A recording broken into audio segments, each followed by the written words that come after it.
नमस्कार, आप देख रहे हैं हल्ला बोल टीवी। मैं हूं दीपक शर्मा और हमारे साथ हैं कांग्रेस के प्रदेश अध्यक्ष राजेश कुमार। हम इनसे कुछ बड़े सवालों पर बात करने जा रहे हैं, जिसकी चर्चा राजधानी पटना से देश की राजधानी दिल्ली तक हो रही है। और वो चर्चा है कि कांग्रेस और प्रशांत किशोर की जोड़ी बनने जा रही है बिहार में। तो ये जो नई जोड़ी की जो चर्चा है, कांग्रेस और प्रशांत किशोर की जोड़ी, इस चर्चा में कितना दम है?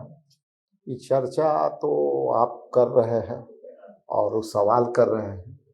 ये चर्चा के दम तब दिखेगा जब ये सारे बातें जमीन पर आ जाएगी। और कई चीज है कि जो बाहर होते हैं, तो बाहर की खबरों पर हम समझते हैं कि अभी हमारे लिए कोई चर्चा करना उचित नहीं होगा। और बाहर की खबरें जब हमारे तक आ जाएगी, ऊपर तक आ जाएगी, तो विस्तृत चर्चा होगी, आपसे बैठ के चर्चा करेंगे। नहीं, ये खबर ये है कि प्रशांत किशोर ने राहुल गांधी से यह दरख्वास्त की है कि हम बिहार में मिलकर काम करें। और इस बारे में बिहार कांग्रेस के प्रभारी कृष्णा अल्लावरू ने भी इशारा दिया है कि हम लोग बिहार में मिलकर काम कर सकते हैं। तो अध्यक्ष जो बिहार में मुखिया हैं पार्टी के, ये प्रशांत किशोर को, बिहार कांग्रेस कमेटी के अध्यक्ष प्रशांत किशोर को व्यक्तिगत रूप से किस रूप में देखता है? देखिए, ऐसा है कि अब सब पॉलिटिकल पार्टियां अपनी अपनी हिसाब से काम करती है।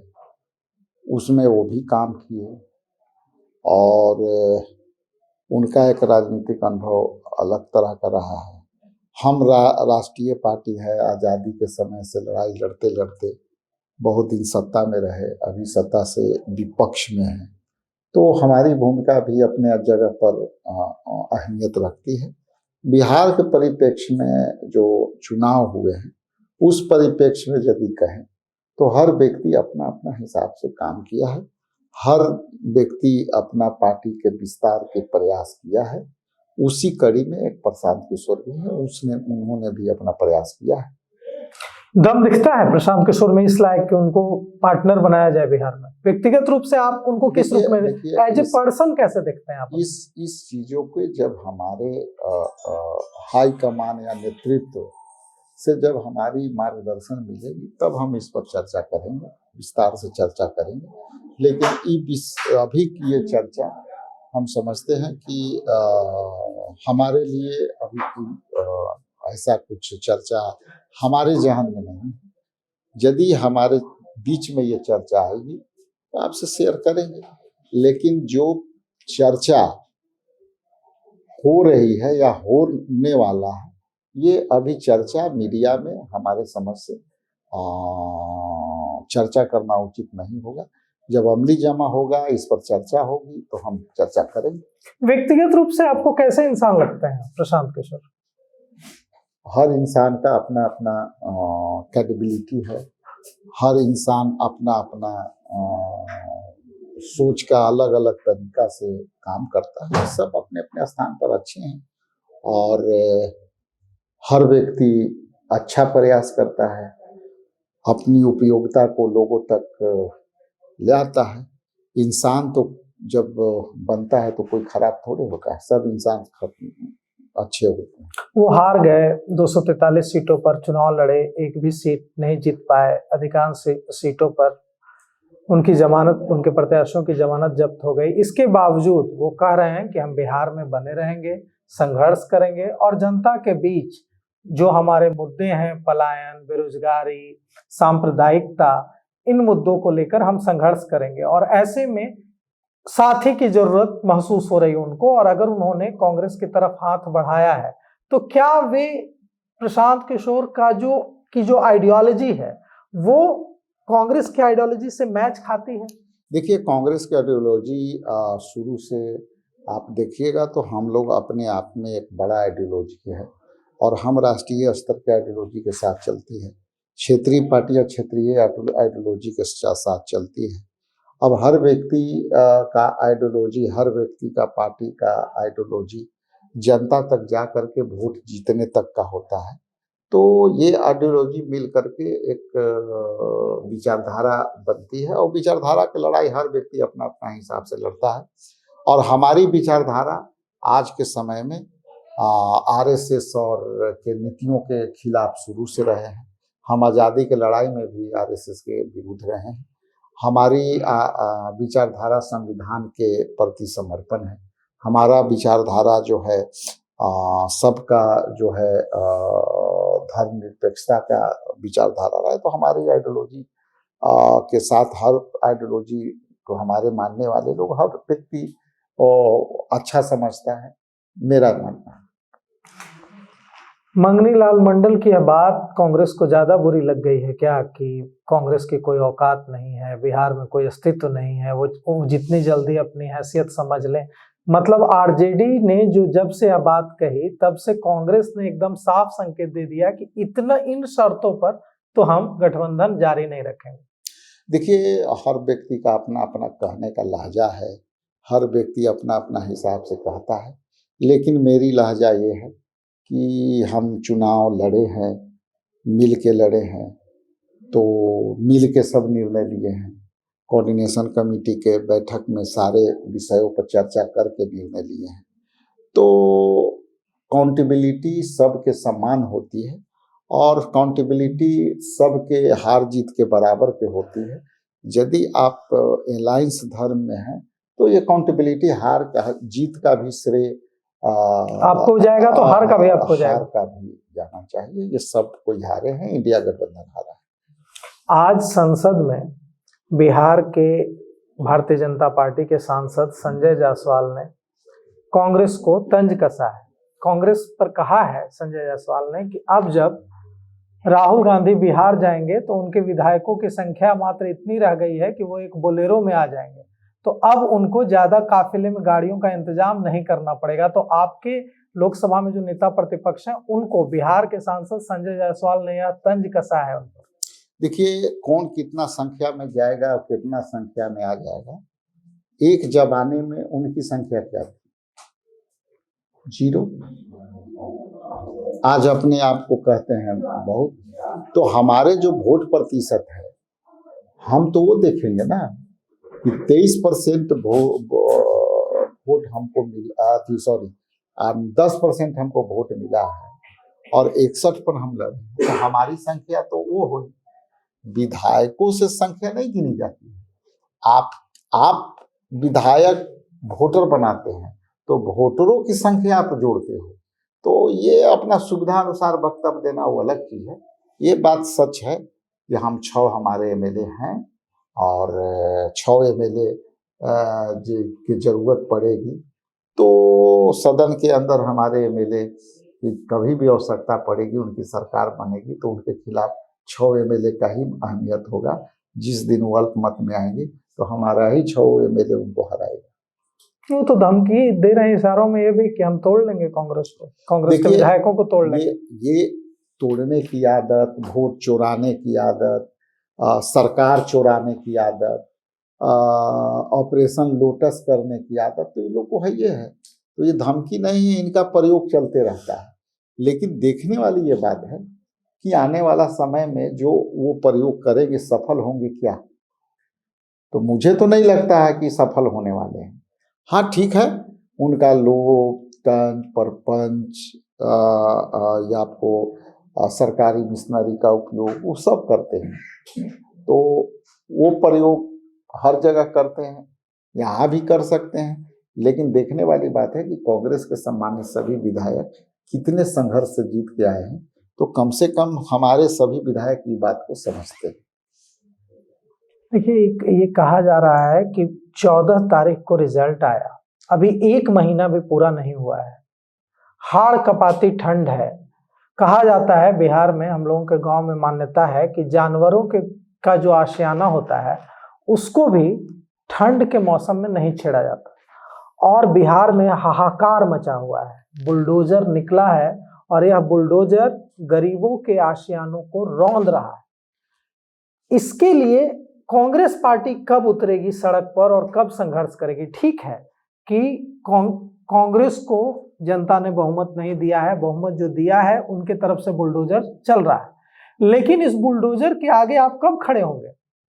हमारी संघर्षों की लड़ाई शुरू से रहा है, और खास करके गरीबों का।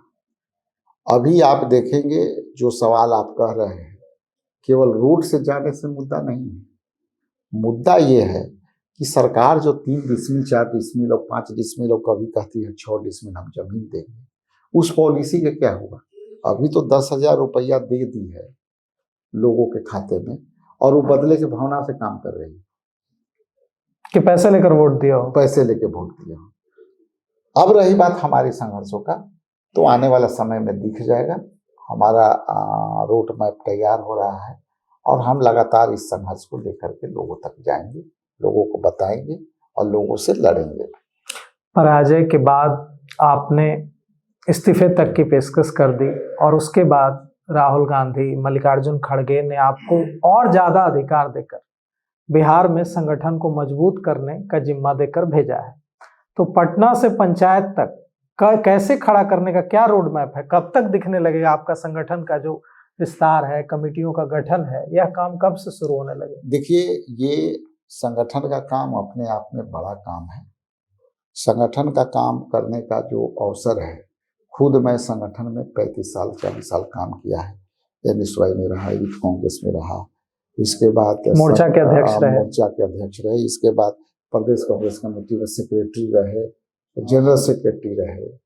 तो ये सब काम करने का जो अनुभव है, इसमें हमारा जो मानना है कि संगठन का काम अनिरंतर चलाने की आवश्यकता होता है, और चुनाव के बाद यदि हमको समय मिला है संगठन को तैयार करने का, तो संगठन का तैयार करना हम हमेशा ये मैं मानता हूँ कि प्रदेश स्तर तक का तो कमेटियां बन जाती है, संगठन बन जाती है, जिला तक भी हम बना देते हैं, कमोबेश प्रखंड तक बना सकते हैं, लेकिन हमारा संगठन वहां तक नहीं स्ट्रक्चर बन पाता है जहां हम पंचायत तक और बूथ लेवल तक हैं। तो मैं शुरुआत करने वाला हूं बूथ लेवल से। जो लोग बूथ बनाएंगे और जो पंचायत बनाएंगे, उन्हीं को प्रखंड अध्यक्ष के मजबूत दावेदार मानेंगे। जो लोग प्रखंड को मजबूती से बनाएंगे, उसको हम जिला अध्यक्ष के श्रेणी में मांगेंगे। और ये समय सीमा निर्धारित करने का समय नहीं है, क्योंकि हमको जीरो से शुरू करना पड़ेगा, और जब हम जीरो से शुरू करेंगे तो कई पहलुओं पर हम लोग चर्चा करें। अभी हम लोग सभी प्रभारियों जो अभी दिल्ली में जो रैली है जो है SIR पर लेकर के, अभी उसकी समीक्षा कर रहे थे। सभी लोग जिला में गए और ये लोगों ने अच्छी फीडबैक लाई है, लेकिन साथ ही साथ ये भी फीडबैक दिया है कि हमको संगठन के स्ट्रक्चर को रिकंस्ट्रक्ट करना जरूरी है, और रिकंस्ट्रक्ट कर करके और तभी हम खड़ा। सभी लोग यहाँ 2-3 को यहाँ बैठे हुए हैं, तो ये कंस्ट्रक्टिव काम है। इसमें समय निर्धारण तो नहीं है, लेकिन अभियान बहुत ही जल्दी शुरू हो जाएगा। भारत सरकार के कैबिनेट मंत्री हैं जीतन राम मांझी। उन्होंने कहा है कि शराबबंदी की वजह से दलितों को बहुत ज्यादा निशाना बनाया जा रहा है, और उन्होंने जो पीड़ा जताई है वो ये है कि लाखों की संख्या में दलित इसकी वजह से जेलों में गए हैं। आप क्या सोचते हैं, क्या सचमुच उन्होंने कहा है कि टैंकर से जो शराब ले जा रहा है वो माफिया का कुछ नहीं हो रहा है, जो दलित है वो अगर दिन भर की कमाई के बाद थोड़ी सी पी ले रहा है तो उसको उठाकर जेल में डाल दे रहे हैं, उसके बच्चे सड़क पर आ जा रहा है। तो ये जो दलितों के उत्पीड़न की बात भारत सरकार के कैबिनेट मंत्री कह रहे हैं, इस पर आप क्या सोचते हैं? देखिए, ये भारत सरकार के आपने कहा कि मंत्री हैं, केंद्र में उनकी सरकार है, राज्य में उनकी सरकार है। शराबबंदी में हम लोग का भी समर्थन रहा कि पूर्ण शराबबंदी हो, लेकिन यदि ये सवाल उठा रहे हैं तो इसके मतलब क्या है कि सरकार फेलियर। आप यदि यहाँ पे तस्करी शराब की हो रही है, और तस्करी रोकना काम क्या है? दीपक जी का रोकने का काम तो है नहीं, इस सामने बैठा कैमरामैन का तो रोकने का काम है नहीं। रोकने के काम किसका है? सरकार का। और सारे टूल्स से रोकने का मिशनरी किसके पास है? सरकार के पास। और सरकार में बैठ के कर रहे हैं, तो इसमें 2 ही बात हो सकती है। वो दिखाने की कोशिश कर रहे हैं कि हम दलित के बहुत बड़ा हितैषी हैं, पहला तो ये राजनीतिक कारण हो सकता है, लेकिन सच में मैं भी मानता हूं कि जिस तरह से जेल में लोग जगह नहीं है, कोर्ट ने भी हेयरिंग करने से कभी कभी मना कर देता है कि भैया हम कितना हेयरिंग करेंगे। ये बात सच है कि जेल में भी शराब के आरोपी लोगों को जगह नहीं मिलता है। ये भी बात सच है कि शराब की भी तस्करी हो रही है। ये भी बात सच है कि जो गरीब लोग हैं जो वो भी प्रताड़ित हो रहे हैं, खास करके दलित भी प्रताड़ित, लेकिन इनको कार्रवाई करने से कौन रोक रहा है? आप केंद्र सरकार के आदमी हो तो आपको कार्रवाई करने से डरेंगे? नहीं सुनती है सरकार, इसका मतलब नहीं सुनती है सरकार। आप केंद्र में हो और केंद्र में होते हुए भारत सरकार के कैबिनेट मंत्री हो और आप कह रहे हो, बात क्या मानेगा? मैं तो कम से कम नहीं मानूंगा, दीपक जी भी नहीं मानेगा। आपको नहीं चलती है, इसका मतलब आप केवल मंत्री बनकर के कुर्सी पर बैठे हुए हो, अपना परिवार को आगे बढ़ा रहे हो, अपने पार्टी के विरासत को आगे बढ़ा रहे हो, जनता से कोई लेना देना नहीं है। यदि आपकी नहीं सुनी जाएगी तो आप छोड़ दो, सरकार के अल्टीमेटम दे दो, इस्तीफा दे दीजिए। और उसके अलावा आप सरकार को कहिए कि इन लोग को स्पेशल ड्राइव चला करके और सबको स्पेशल कोर्ट गठित कर करके, टास्क फोर्स गठित कर करके सबको बाहर कीजिए। आप तो कंस्ट्रक्टिव काम कर सकते हो ना। लेकिन मेरा ये कहना है कि यदि सरकार में रह करके आप ये बातें कर रहे हो तो इसका मतलब आप कमजोर हो, आपकी नहीं चलती, सत्ता में आप बैठे हो लेकिन आपको कहीं कोई सुनने वाला नहीं है। या दो, ये बात हमने पहले भी कहा, या तो आप राजनीतिक कारण से बोल रहे हो कि हम दलितों के बहुत हितैषी हैं, तो ये कारण ये भी हो सकता है। और दूसरा कारण ये हो सकता है कि आपके सरकार में होते हुए भी आपकी सुनी नहीं जा रही है। और यदि तीसरा कारण ये है कि आप सरकार में रह करके जब ये बात कह रहे हैं तो आपको इस्तीफा दे देना चाहिए। तो देखिए, बिहार कांग्रेस कमेटी के अध्यक्ष राजेश राम ने इस्तीफा मांग लिया है जीतन राम मांझी से। उन्होंने कहा कि भारत सरकार के कैबिनेट मंत्री रहते हुए यह कहने का हक नहीं है, और अगर इतना ही दुख हो रहा है दलितों के जेल में होने से, उनके प्रताड़ित होने से, तो क्यों नहीं इस्तीफा दे देते जीतन राम मांझी। तो अब जीतन राम मांझी को यह तय करना होगा कि उन्होंने दलितों को शराबबंदी के नाम पर प्रताड़ित करने का जो मुद्दा उठाया है उसे वो मुकाम तक ले जाते हैं या एक मुद्दा बनाकर छोड़ देते हैं। तो फिलहाल इस पेशकश में इतना ही। आगे की खबरों के लिए देखते रहिए हल्ला बोल टीवी। शुक्रिया।